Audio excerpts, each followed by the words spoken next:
So the holidays are right around the corner, and I think one of the easiest ways to entertain is with wine and cheese, one of the easiest and most delicious. But which wines with which cheeses? Well, our guest tonight, who joins me live from Napa Valley, is going to give us lots of super insider tips and pairings that we can try this holiday. I'm Natalie McLean, editor of Canada's largest wine review site at nataliemclean.com, and you've joined us here live on the Sunday Sipper Club, where we gather every week at 6 p.m. Eastern, Toronto, New York time, to talk to the most intriguing people in the wine and food world. Now, before I introduce our guest fully, please, in the comments below, just let me know, what is your favorite type of cheese? I'll bet we'll find a great wine pairing for it tonight. But just post in the is it brie, is it cheddar, is it blue? Which wine do you absolutely love the most? I'd love to know that. And I am going to head over to Facebook and make sure that you all are seeing and hearing this. And I am not talking to space, an empty vacuum. And then I will bring on excellence. So Anne is here, Beverly is here. All right, folks. Rochelle. Okay. All right. So our guest this evening has written almost 30 books on the topic of food and beverage. And she's won many awards, from James Beard to others, for her work. She's written books like Wine and Cheese, Cheese and Beer as well, and many other topics. And she also runs the very popular website blog Planet Cheese. And she joins me live from her home in Napa Valley now. Welcome to the Sunday Sipper Club, Janet Fletcher. Thanks, Natalie. Fun to be with you. Excellent. Perfect. So that was really high level, my intro. Fill in some details that I left out. Maybe tell us something that would surprise folks about yourself, whatever you wish. Well, wine and food and cheese and gardening are my life. Oh, good. This is what I do for a living, and it's what I do for pleasure. So I've just had the great, good fortune of being able to bridge the things I love most with my profession. And it's been just a really fun way to make a living for the last 30 years. I write a lot about produce as well, about farms and farming and sustainable agriculture, okay. Especially in recent years. But cheese has become, I would say over the last 15 years, it's become kind of a subspecialty. And I think I'm more and more known for my cheese classes, my Planet Cheese blog. Now, I still think of myself as a general food writer, but a lot of people, when they hear my name first, they think of cheese. Excellent. Well, terrific. And people are just pouring in to our virtual wine bar here. Janet, I'm looking at the comments on Facebook. I'll feed them to you if you wish.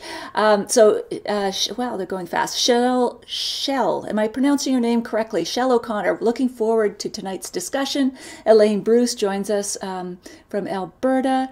Beverly Aslan in California. Welcome, Janet. Lise Charest-Gagné. Hello, we're decorating for the holidays. They're up in Sudbury. Excellent, folks. So please post if you have a favorite type of cheese. So, Janet, when did you first realize that you wanted to write about cheese? What was it that drew you to cheese specifically, among all the other produce and wine and beer and so on? What was it about cheese?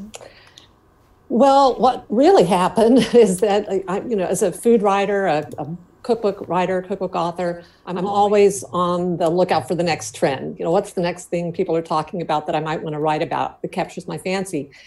And it was maybe 15 or 17 years ago that I started noticing that in the States, more and more restaurants were serving cheese. For so many years, they didn't. Or if they did serve cheese, it was really a half-hearted effort. Maybe they had a wheel of brie in the fridge and they would bring it out if somebody asked for cheese. And so consequently, nobody ever did ask for cheese, and restaurants just didn't serve it. But I started to see more and more cheese plates, cheese carts coming into restaurants. And more than that, I started to see that restaurants and chefs were doing interesting things with cheese. They were adding a certain condiment or a special bread, or using the cheese creatively in a salad or with a condiment. And so I started to think about the idea of a little book that I called The Cheese Course, that helped people put cheese in the context of a course with something that kind of showed it off and merchandised it a little more so that people would want it. So that was my first book about cheese. It's still in print, and it led to my being asked to write a column for the San Francisco Chronicle, where I already was writing food pieces, but they said, why don't you do a cheese column? Yeah. So that ran for about 10 years, and I just learned by writing. Yeah. So that was, was really my deep dive into the culture and science and history of cheese and the people behind cheese, which is something I've always, as an adult, I've always enjoyed. It's always been part of our table. Mm-hmm. Absolutely. And so how did you, going back to that first book, what suggestions did you have in there with pairing cheese with different other foods to make it more of a course, so to speak? What were you suggesting that people do with cheese? Well, I would say, these days I probably backed off of that a little bit, more than I did back then. Then I was looking at trying to just persuade people to have some cheese, at the end of a meal. And if it took having a apple chutney on the plate with it, or serving it with a homemade walnut bread to make you want to have it, then that's what I was suggesting to people. These days, honestly, Natalie, I love just cheese by itself. And at my house, especially when it's just my husband and me alone, a cheese course is just going to be whatever's in the fridge, brought out ahead of time so it's room temperature, and served very simply, often with just bread or no bread. I love a little bit of honey with blue cheese, or membrillo, quince paste with a sharp sheep cheese. But I'm also very happy just having the cheese all by itself.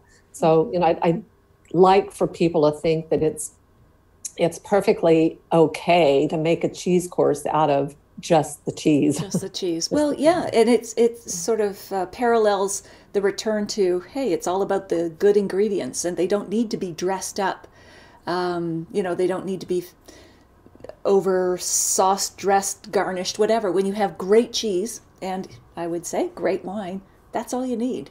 I mean, it's just... Yeah, and the other issue for me with some of these condiments, which are they're beautiful on a plate. It's lovely to see the honeys and the pickles and chutneys and all that, but they create a wine issue.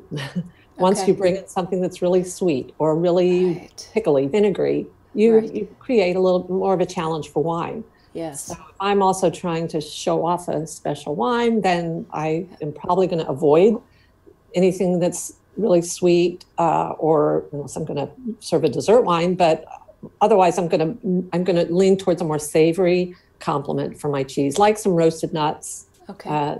These days, it being November, we have a lot of new crop nuts around, so I'll maybe just bring out some walnuts in the shell to have with the cheese, and those are good partners for dry wines. Absolutely. And I've always thought that even though you see the very cliche stock shot of cheese with grapes, it's like grapes are probably one of the worst combos you can have with wine, because very few wines actually smell and taste like grapes, and then when compared to a grape, they start to taste bitter, the wines. Yeah.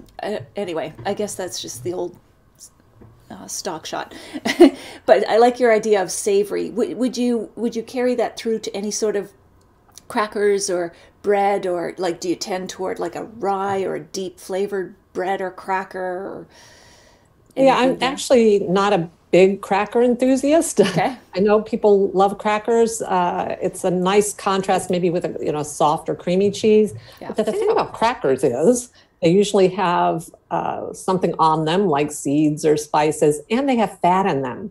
And you're already having it with something that's high in fat. Yes. So I just don't want a cracker with cheese for the most part. And frankly, I don't even usually eat bread with cheese unless it's a very soft, creamy, gooey thing that needs to be spread on something. I eat my cheese with a knife and a fork. Yeah. And if there's bread, it's usually a plain, pain au levain type bread. My husband's an avid baker, so we have a lot of great homemade bread, sourdough type. Walnut breads are really fun to have with blue cheese or goat cheese. Yeah. Sometimes I'll bring home a walnut bread, or he'll make one. Awesome. But I don't use sweet breads. I don't eat sweet bread, but it's not something I would think of with cheese, except maybe a blue. Okay. A raisin bread with a blue strikes me as kind of a nice idea. Yeah, absolutely. I'm feeling the the virtual taste in my mouth already. That's great. And I should say to people who have just joined us, you're here on the Sunday Sipper Club, where we meet every week at 6 p.m. to talk to the most interesting people in the food and wine world. And folks, if you take a moment right now to share this video, you just have to click on share. You might want to make a comment. Let others know about this conversation that's happening now. They can always catch it on the replay, of course. But if you do that, you will be eligible to get a copy of Janet's book, Cheese and Wine. Janet also has another offer for you that we're going to share with you later, one of her special recipes. But right now, take a moment to share this video, comment on it, and while you're at it, why not follow? And then you'll know when we go live every week. And at the end of this video, I will be sharing with you who won last week's draw for sharing that video. All right. So Janet, maybe you can talk to us about maybe one of the more unusual cheese and wine pairings that you've ever experienced, whether you put it together or somebody else did and presented it to you. Something perhaps off the chart. I will say, I'll tell you about what I think is a real underappreciated wine and cheese pairing. Sure. I think I'm a big fan of sherry. Oh, yes. And I think people don't drink enough sherry. It has a lot going for it. One thing being that it's very reasonably priced. Most sherries are. There are some super fine ones that are pricey, but most sherries are very reasonably priced. Because they have elevated alcohol, you don't have to drink the whole bottle. You can cork it back up and put it back in your cellar and drink it over a period of weeks. And they come in a range of styles that all have something to offer cheese. And I really like, with a lot of cheeses, I like the sherries that are just off dry, like Amontillado styles, Oloroso styles, and some of the dry Olorosos that are quite dry, but they're nutty. Yes. And they have a lot of body from the alcohol. Yeah. And I find actually some of the most, they don't surprise me, but I think I surprise other people when I bring out something like an Amontillado or an Oloroso sherry with the cheese course. People they're accustomed to having port with cheese or maybe a Sauterne with a blue, but the idea of having an Oloroso or Amontillado sherry with cheeses is new to a lot of people, and I hope I make a lot of converts. Yeah, absolutely. I love wine. Sherry is a forgotten wine. It's sort of like grandma's wine or the old Dawn at Oxford wine, but seriously, like the nuttiness, as you say, and just the more balanced, just a touch of sweetness, as opposed to the richness of port, which certainly is lovely, perhaps with a Stilton or whatever, but still, I think sherry is a greatly underappreciated wine, and you can get it for a great price usually. And in the same vein, the same kind of family of wines is Madeira. Madeira, yes. Which, who drinks Madeira? Yeah, we associate it with grandma or cooking, just for cooking. Yeah, which is not the kind of Madeira you would want to drink, but a good rainwater Madeira or a Verdeo Madeira, those are magnificent with cheeses that have a nutty quality, like an Alpine style, a Conte or a Brie or anything in that nutty Alpine style. And blues are just fabulous with Madeira. Right, because naturally a blue would go with walnuts. You were talking about that earlier, so why not have that nutty character in the wine as well? And the extra fortification, the extra alcohol, the extra bit of sweetness, that gives that richness to handle the creaminess, I would imagine, of the flavors and the stronger flavors of the cheese. I just want to say, so acknowledge some comments over here. Lise, I drink brandy with cheese. Any suggestions? Do you like any pairings between brandy and cheese, Janet? What comes to mind? Okay. Is something like a really aged Gouda or Gouda. Okay. For Dutch. These Goudas get almost whiskey aromas when they're really aged, like a couple of years old. They get a butterscotchy, caramelly, and just a hint of that kind of peaty Scotch smell. And they have a lot of concentration because they're aged. They're 2 and 3 years old, so they've lost a lot of moisture. They're hard. They're dry. and they're very intense and almost candy-like. And I think a whiskey would be a great thing to have with them. Oh, that sounds good. You're making me hungry, so I'm sneaking some cheese. Let's get into the pairings that you have. Now, I know you have a sparkler, so I've poured myself a sparkler. I've got Graham Beck from South Africa. Which one do you have? Well, I brought into my office, I don't usually do this.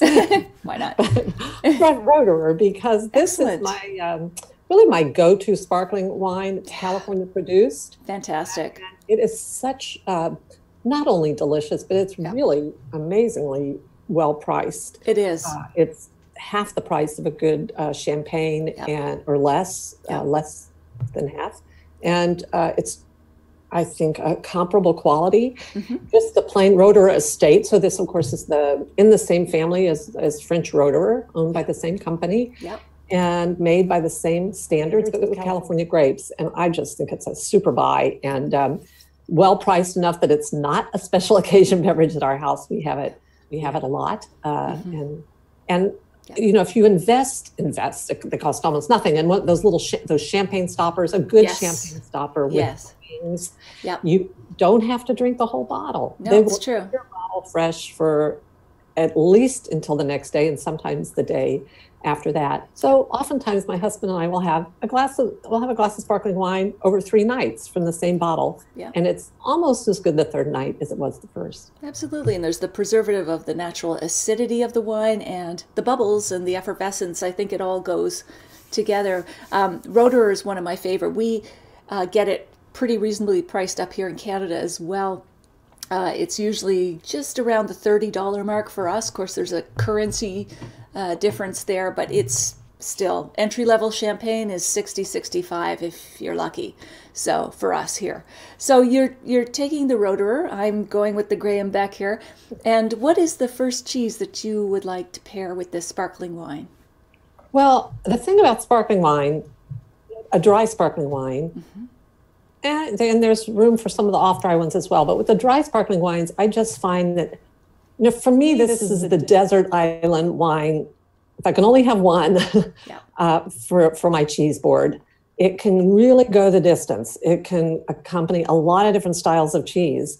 I think, first of all, people tend to think of sparkling wine with triple cream cheeses, which is a slam dunk, because you have that rich, fat, layer of cream on your tongue, and then the bubbles come along and scrub your tongue clean, and you're ready for another bite. So I brought in a cheese. It's not a triple cream, but it is. It's a double cream, and it means the fat is elevated, and it is a mixed milk cheese. It's cow, sheep, and goat from California, from my backyard, and it's inspired, I would say, by an Italian cheese that a lot of listeners may know called Latour, T-U-R, from northern Italy. That's pretty easy to find these days. This one is modeled after Latour, and it's called Taleeka, T-E-L-E-E-K-A. And it's from Marin County, California, West Marin. Very bucolic landscape. And the owners of the creamery have the sheep and goats. They buy the cow's milk from just down the road. So this is not what we call a farmstead cheese, where all the milk comes from your own farm. They do buy the cow's milk, but it's a lovely, luscious blend. It's got a soft rind, softer than a brie rind, and it is very fluffy, especially when it's nicely matured. It gets kind of mushroom notes, but it has this fluffy, creamy texture. It's that sounds luscious. So good. Luscious is the word for it, and you want those bubbles to come along behind and cleanse your palate. Oh, you are doing a marvelous job of making us thirsty and hungry. Now, what's the difference, Janet, between a triple and a double cream? And maybe, I don't know if there are such things as single. Absolutely. Yeah. Well, these are, in France, there are actual legal definitions. The triple cream has to be 75% fat. A double cream has to be, I forget, I think it's like 62 or 65% fat. And then I would say kind of average cheeses are about 45% fat, 45 to 48. That's a law in France. Here, we don't have those laws, but I would say that most American cheesemakers are going to follow those guidelines. Mm-hmm. So if you see a triple cream cheese here, like Mount Tam from Cowgirl Creamery, one of our country's most popular triple creams, I'm quite sure that cheese is a minimum of 72 to 75% fat. Now, what you need to know is that measurement of fat is taken in what's called the dry matter. So it's if you took the cheese and took all the water out, okay, then you measure the fat in what's left. So, but a lot of cheeses like a Mount Tam, it's half water. Yeah. So by the time you add the water back in, the real cheese is not 75% fat. It's more like half that. It's really more like 37% fat because the fat content is just measured in the dry part. Okay. So I don't want people to think they're close to eating a stick of butter, which is 82% fat. Good comparison. 75% fat cheese. Yeah. But that's the convention in the cheese world is to measure the fat in it's called the dry matter. Excellent. So that's how we do it. And then a double cream is just, under that. And then we don't use the term single cream, but that would be a cheese that has not had cream added. So the only way you can get to a double cream or a triple cream is by adding some cream. Okay. In fact, I think I misspoke when I said Talica's a double cream because they don't add cream to that. They don't add cream to it. It just seems like it is. But if you want to you can't take milk alone and get to a double cream or triple cream. Okay. You have to add cream. Add the fat. Okay. Yeah. There's some similarities with the wine world that I'm hearing, So with fortified wines, and you can't get to fortified without adding something, grape must, sugar, whatever. Mm-hmm. Yes. There are lots of similarities. To me, one of the biggest ones is that cheesemakers, like winemakers, start with the simplest palette of ingredients. They have milk, yeah. And they have cultures, and they have rennet or something like rennet. Just like winemakers have grapes and yeast. Grape juice, fresh liquids that are going to be fermented. Yep. What gives us such a range of taste experiences in the cheese world or the wine world are the decisions that the producer makes along the way to take it in one direction or another. And of course, with wine, there's a little more of that place element that comes into play, a little bit less so with most cheeses. But with cheese, it's more that the cheesemaker makes a million little decisions all along the way in that recipe that takes milk and cultures and a little bit of rennet and makes so many different kinds of cheese. Wow, that's amazing. Okay, so Michelle Gouvernement, love a cheese plate with fruit and wine. Lise Gagné, 70+% fat. That's why I'm fat. Okay. Self-admission. Sam is in BC. Agree. There are too few people appreciate sherry. Sam teaches wine classes in Vancouver. Excellent. So, all right. So this pairing then works. We talked about the sort of scrubbing of the palate with the sparkling wine. The rich fat gets scrubbed away. What other cheeses do you have there? What's the next cheese, Janet? Well, this is a pairing that I think connoisseurs are familiar with, but maybe others are a little surprised by it. Okay. And that's a sparkling wine with Parmigiano Reggiano.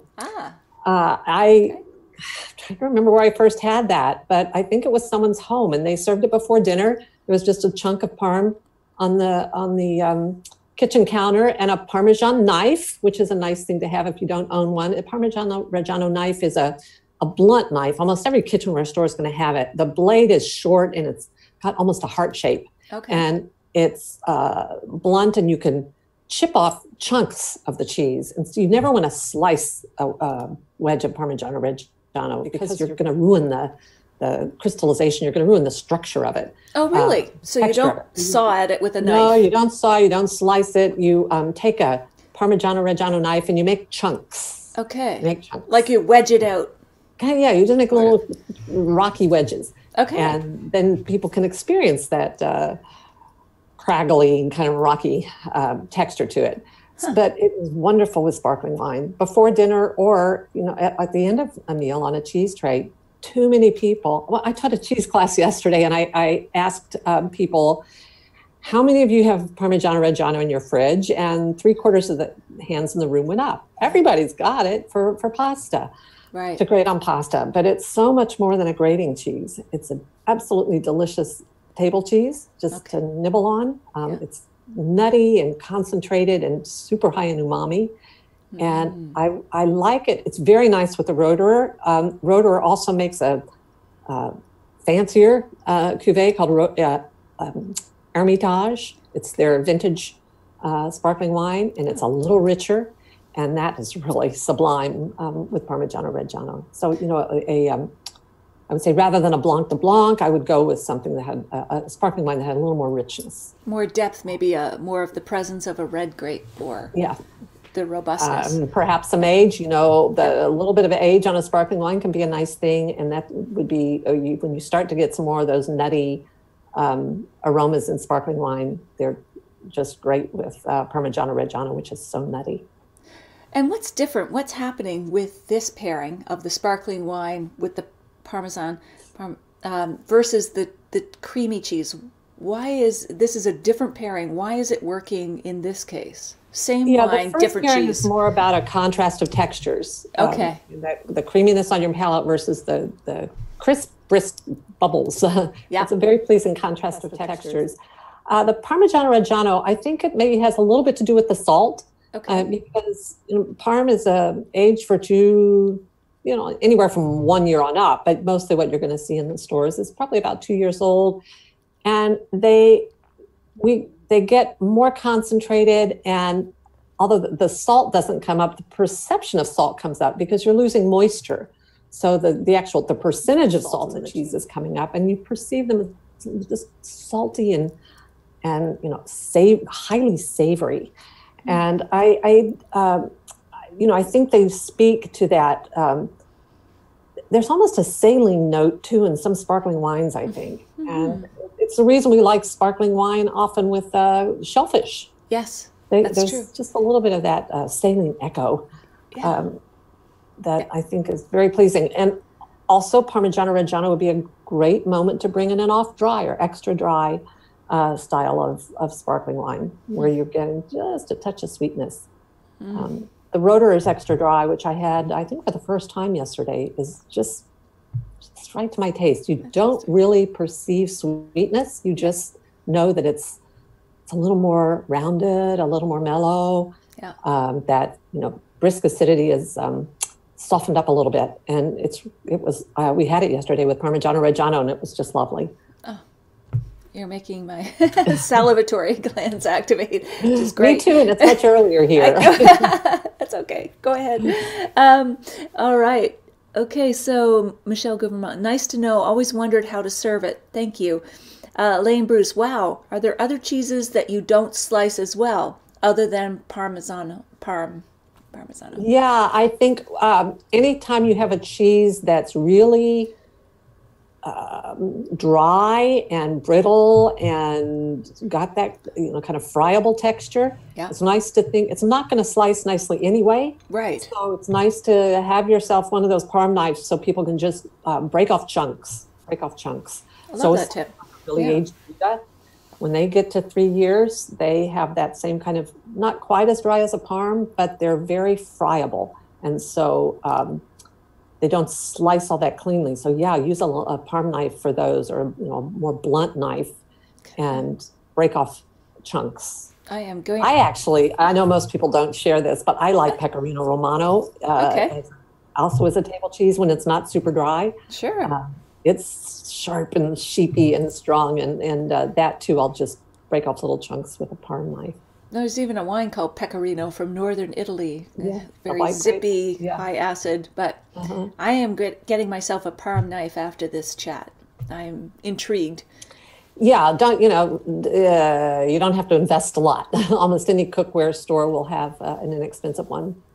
But sure. I'll show you. I bought myself a little treat. Okay. Last look at that. So this is a Parm knife. That's nice. It's a beautiful one. It's got kind of, I don't know what this is. It's a stone handle. Ooh, I like it. And it's just elegant and lovely. I had to have it.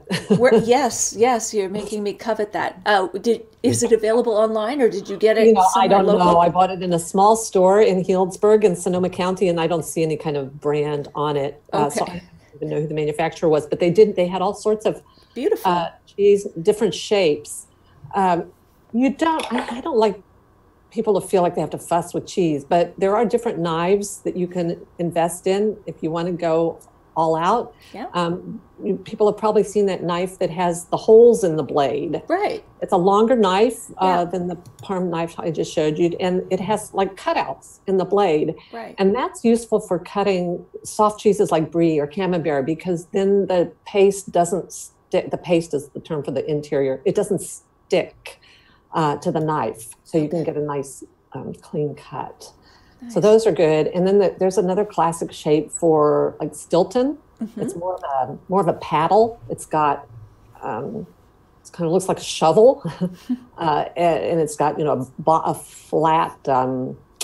It doesn't have a curve to it, and it's just you just use it to kind of slice off pieces of Stilton or Stilton-like blues. Wow. So it's just ceremony. It's just like in wine you have different decanting and people have different glasses for different wines. Yeah. Yes, there are reasons for all of them, but you can certainly enjoy most wines out of just a standard 12-ounce wine glass. Absolutely, absolutely. And with the rind, I know there's certain rinds you cannot eat because they're wax or something, but with your brie, say, is that where the flavor is? Like I've heard lots of people go, I just like to chop off the rind, but are we missing something with that? Well, it depends who you ask. Okay, yeah. I've heard, I once went to a seminar that was led by a very well-known French affineur, somebody who's an expert at aging cheeses. He was here in the States doing some workshops all around the country. And that question came up and he said, oh, no, you never eat the rind. The rind is just the package. Oh. And, I often eat the rind. Yeah. And I've seen other French people eat the rind and Italians eat the rind. The rind is, it depends. Sometimes the rind is a very tasty part of the cheese. I think often with like washed rinds, like a Munster, Red Hawk from Cowgirl Creamery, these cheeses that are moist and usually kind of fleshy colored on the outside. Mm-hmm. They've been washed with brine and they have a lot of bacteria growing on the outside, good bacteria. Yeah. And the rind then is a wonderful part of the cheese. A reblochon or a taleggio, for example, would be in this category of washed rind cheeses that have these wet, kind of salty rinds. Yeah. And I love that crunch that you get when you eat that rind. I would never cut it away. A brie, camembert style cheese, I might cut it away if it seems strong, but I'm going to try it and see if it's enhancing the cheese or if it's maybe getting kind of ammoniated, in which case I'll cut it away. And then some of the really hard rinds, they won't hurt you to eat them. There's nothing on them that's harmful, but they're just not that pleasant. They're hard, and they don't add to the cheese's aesthetic appeal. So in that case, I'm going to cut the rind away. The bottom line, Natalie, is that you should do what tastes good to you. Yeah. And if the rind is adding to your pleasure in the cheese, it's perfectly okay. It's perfectly acceptable to eat the rind. And if you find that it's detracting from your pleasure in the cheese, it's perfectly okay to cut it away. Excellent. Well, that's good advice for wine as well. Cut it away if you don't like it. What you like. Exactly. And I don't know if this is just fanciful, but I've heard like the cheese that's close to the rind, I don't know if it's just in creamy cheeses, is like the meat that's close to the bone. It's the most flavorful. It's developed all these flavor. Is it at all in comparison to the juicy meat, the tender meat that's close to the bone? That's a great analogy, and I'm going to use that. I like that. It's a really good analogy because yes, typically the paste, the inside of the cheese that's right up by the rind, is the most flavorful, the most developed. Yeah. Also, maybe the most salty because that's where everything is leaving from. All the moisture is evaporating out through the rind. And all the changes are happening, or with most styles of cheese, the changes are happening from the outside in. So the center is going to be a little different taste experience than the cheese just under the rind. which is why when I cut cheese for people, if I am, say, serving a cheese course to guests and I want to plate it up first so that everybody gets their own plate, I'm going to, and I do this in my classes as well, I try to make sure that everybody has a piece of the rind and a piece of the heart, because they're different experiences. So when you're going to cut a piece of cheese for yourself or for others, think about, how can I cut this cheese so that I and everybody else gets an equivalent experience and experiences all the parts of the cheese, the center towards the rind.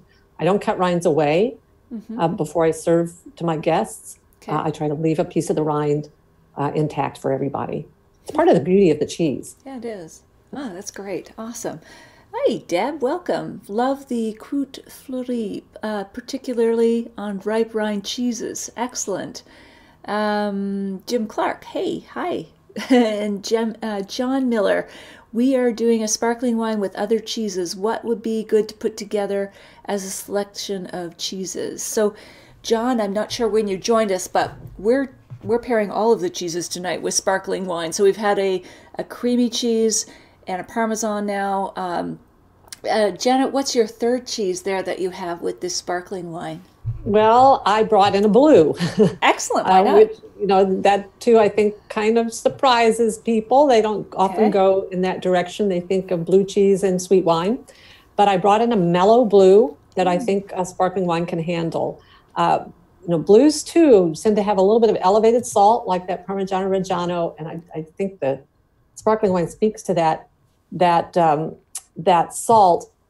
This is a blue from Oregon, one of the country's finest blue producers, Rogue Creamery in Oregon. They are known for their blues.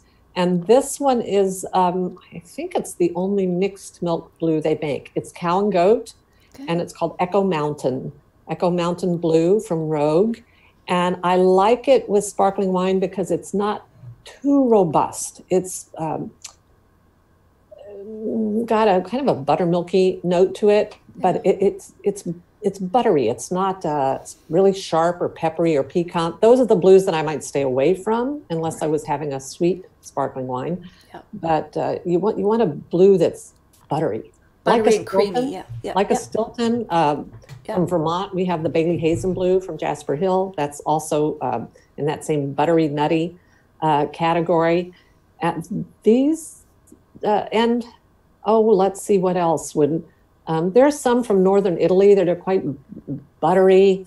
From France, Fourme d'Ambert, a very mellow blue. Bleu d'Auvergne, that's a pretty mellow blue. And they're just a nice taste experience with sparkling wine, especially if you're going to have, most people don't serve just one cheese. When they have a cheese course, they serve an assortment of cheeses.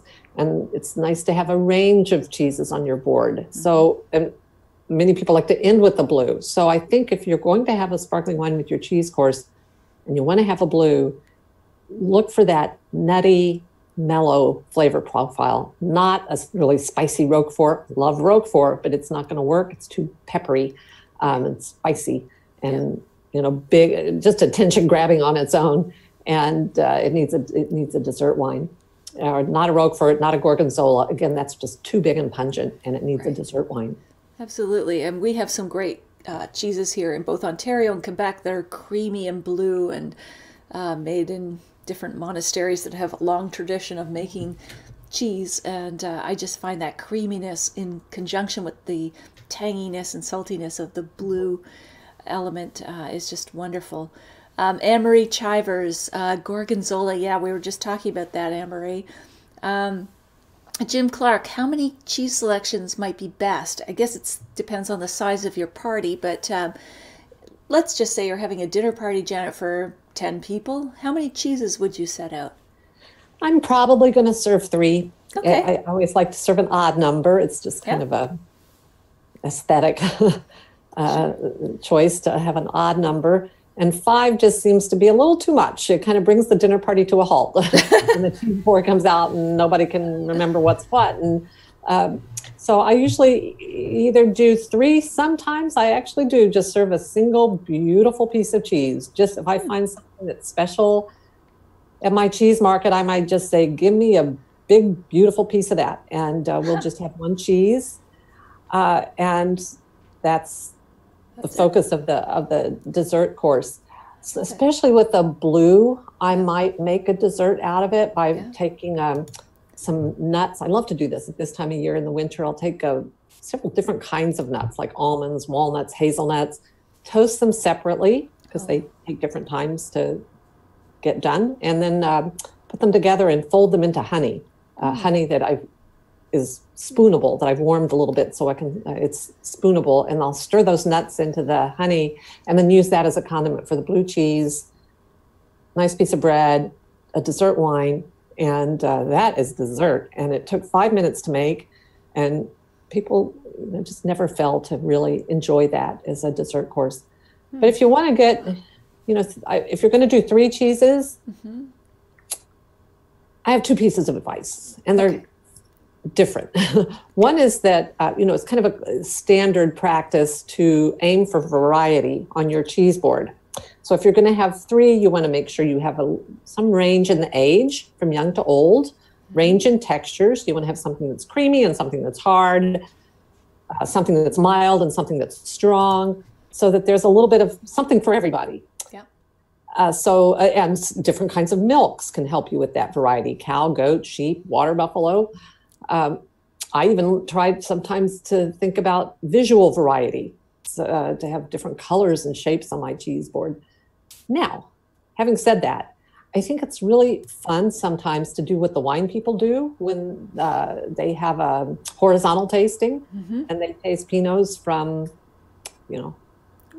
California and Oregon and France, and compare them horizontally. You can do that with cheese too. Why not have a cheddar tasting? Have an English cheddar with a Vermont cheddar, with a California cheddar and a Canadian cheddar.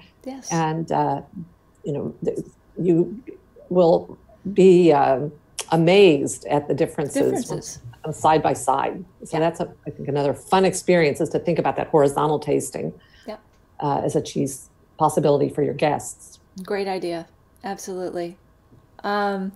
Elaine Bruce asks, should we chop the nuts too? It sounds so lovely.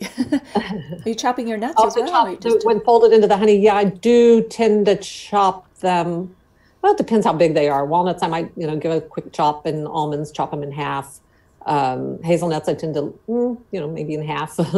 So I don't chop them fine. They're chunky. Anne-Marie Chivers, what about goat's cheese and sparkling? By the way, Lori, I see that let me go back because I lost your comment. It flowed off so fast here. Welcome. And let me go to Lori first. I love truffle cheese. I've had truffle, we call it Truffaut up here, or it's a brand name. I'm addicted to it. I need an intervention to get off this stuff, actually. But what's your feeling on Truffaut or truffle-inflected cheeses? Yeah, I don't know that specific one you mean, but we do see a number of truffle cheeses here in the States, usually at holiday time. You see more of them. Yeah. I like some more than others. I think I like that truffle character to be muted, to be more subtle. And I tend to prefer it with cow's milk cheeses as opposed to goat's milk cheeses. I just think the flavors, those mushroomy flavors, are more compatible with the buttery notes you get out of cow's milk. So if I'm going to have a truffle cheese, I'm probably going to look for a cow's milk one. The one that comes to mind that I think is just reliable and well-made and widely available is Sottocenere from Italy, from northern Italy. It's a cow's milk truffle cheese. I've actually visited the creamery, and I know they use real truffles. I saw them go into the vat. Nice. So I know they're not using truffle oil, which to me is just so easy to overuse. So, people, there's another one from Italy that's very, very appealing, even though I just said I don't normally like it with goat's milk. It's a little goat's milk cheese called Caprino Cremoso. It's just a couple of weeks old probably when it gets here, and they just put like a little truffle on top. And so it's very subtle, and that's a pretty little cheese. That's nice. Real truffles, like using real oak barrels as opposed to oak chips. Absolutely. So many parallels. Yeah, I mean, you can probably tell the difference. You're a wine Yeah. authority. You can tell when they've used oak chips, and I can usually tell when they've used truffle oil. It's It like takes it over the top. ketchup. Yeah, there's no such thing, to my knowledge, as the vast majority of truffle oil Yeah. is not made with real truffles. Oh, So, I didn't know that. yeah. Okay. All right. Anne-Marie Chivers, what about goat's cheese with sparkling? I would think that would work, a fresh cheese with sparkling. Yeah, actually, I even like the more mature goat cheeses Okay. with sparkling wines. I served one yesterday in my class. It was like a 6-month aged goat cheese. And when those cheeses are aged that long, they get more caramel notes. They get nutty. They turn from white to ivory. They get hard, of course, and they develop these nutty notes like dulce de leche, if you've ever had that. When you take goat's milk and you cook it down and down and down and down, it gets caramel-like. And that's what happens to these cheeses. Goat Goudas have that caramel note that can be really nice with sparkling wine. Yeah, why not? Sure, goat cheeses with a fresh, creamy goat cheese with sparkling wine can be very, very pleasing way to start a meal. What I like to do with those really simple goat cheeses that don't have a rind on them, I'll put them in a little ramekin and put some good olive oil on them, crack some black pepper on top, maybe lay a thyme sprig on top, and then put them in an oven just until they warm up and they'll start to quiver. I'm not trying to melt them. And then they become even more spreadable and just compelling. You just have to have a crostini to spread that warm goat cheese on. And that is a great appetizer. Very compelling. And Anne-Marie says, I'm so hungry. And I can't believe it's already quarter to the hour. Oh my gosh, this has flown by so fast, Janet. So let's make sure we've covered everything. Is there the best piece of advice you can give or you've received when it comes to pairing wine and cheese? Well, we've touched on this a little bit. You go with your own palate. If it doesn't taste good to you, it's not a good match. But what I'm really trying to do when I think about wine and cheese pairing, I'm trying to protect the wine, because in my experience, the wine rarely makes the cheese taste better or worse, but the cheese can make the wine taste better or worse. And I'm really trying not to have a pairing where the cheese makes the wine taste worse. Presumably, I'm serving a wine I like, so I want cheese that either leaves the wine kind of neutral, unchanged, or brings out some, heightens the aroma. So you just have to be wary of, I guess if I have one fundamental guideline, it's to try to match up intensities. Okay. You do this with all food and wine pairing. And it's same with cheese and wine pairing. You want light with light and richer or bolder with richer, bolder wines. So lighter, younger, fresher cheeses, I tend to put with lighter, younger, fresher wines. And as the cheese moves up in age and intensity and pungency, then I want a wine that's bigger, stronger, bolder. Absolutely. Makes total sense. Now, Janet, you had mentioned you have a recipe that you are willing to send to people if they email you. Maybe tell us about the recipe and where folks can contact you. Sure. Well, I thought of it because we were talking about sparkling wine and cheese. And one of my favorite things, and it's a holiday time, and one of my favorite appetizers year round, but especially now with sparkling wine, is gougère, which is the little French. It's like a little French cream puff, but it doesn't have a filling. It's savory. Oh, yeah. And it's made with a cream puff batter, but it's got some cheese in it. I usually use Gruyere.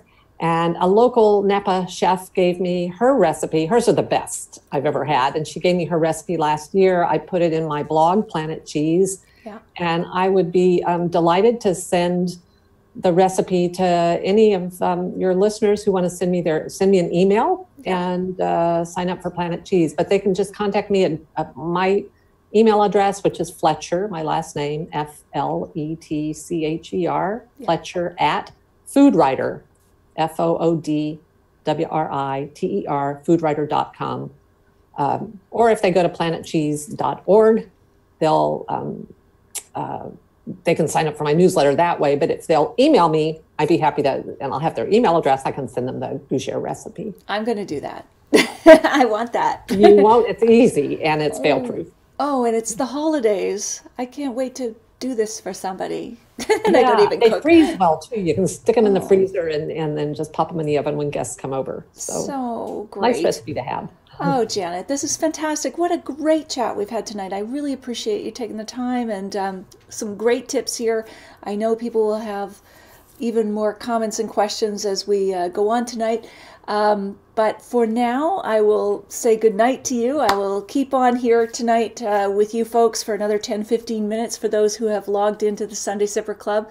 But Janet, I wish you all the best with your courses, your books, and so on. And thank you for joining us tonight. Thanks, Natalie. It's been my pleasure. Okay, take Ciao. care. Okay, bye-bye. All right, folks, I'm still here. And I see Diane Russell, Kaiser, I will try the warm goat cheese. Excellent. Lori sounds delicious. I will email you for sure. So you guys can post in the comments, and I will encourage Janet also to follow up and post comments. Now, we are not done. We are not done. We have a prize to give away. But just as we're here tonight, first things first, what was the most interesting thing you learned tonight from our conversation? I took away so many great things, from chunking the cheese with a sort of flattened knife for Parmesan to, well, all sorts of things. But what did you learn? What did you find was the most interesting thing? Take a moment now, if you enjoyed our conversation, to share it with your friends and let them know why. Add a comment, why you enjoyed this conversation, because of course they can watch the replay, even if they're not here right now. And of course, if you're watching the replay, you can still share this. And if you do share the video, you will have a chance to win a copy of Janet Fletcher's book, Cheese and Wine, which won a James Beard Award.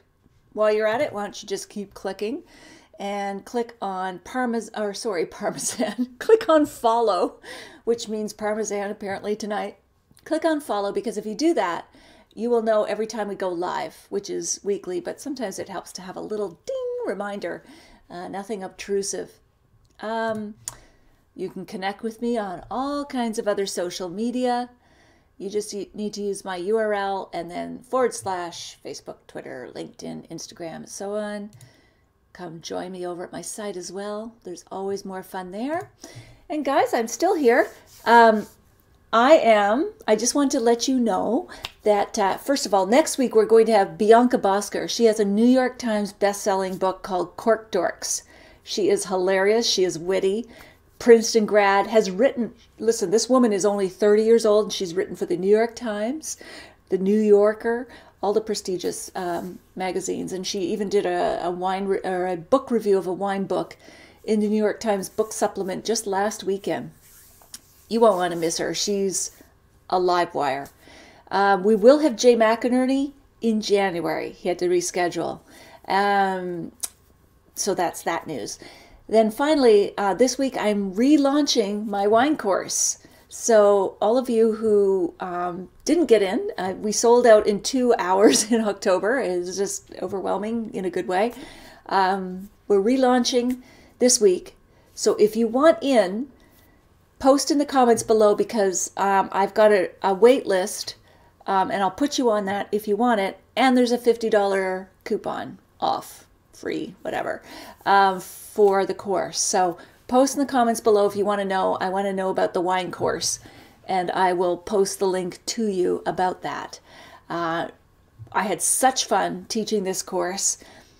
We started with the first group in November. We're now just coming up to the last session, and it's been a blast. And I am so looking forward to doing this next session. Now, the course will open for registration this week, but we actually will not start till January 31st. So you got lots of time, but if your New Year's resolution is to learn more about wine, well, now's the time to take a step toward that. So guys, lastly, if you have any suggestions for 2018 guests, I am now starting to book. I've got some lined up already for you in January. Some really interesting people. You're going to love it. But post in the comments below. Even if you're watching the replay, you have lots of opportunity to post in the comments, to share the video, to do all of that, because we don't really look at that, the shares, until next week. I will jump in. I will encourage Janet to jump into your comments that we didn't get to tonight or throughout the week. So post. Anyway, this is the highlight of my week, guys. I really love it. I so appreciate you taking the time to be with me here every week. It's a lot of fun. And I will see you next week. Take care.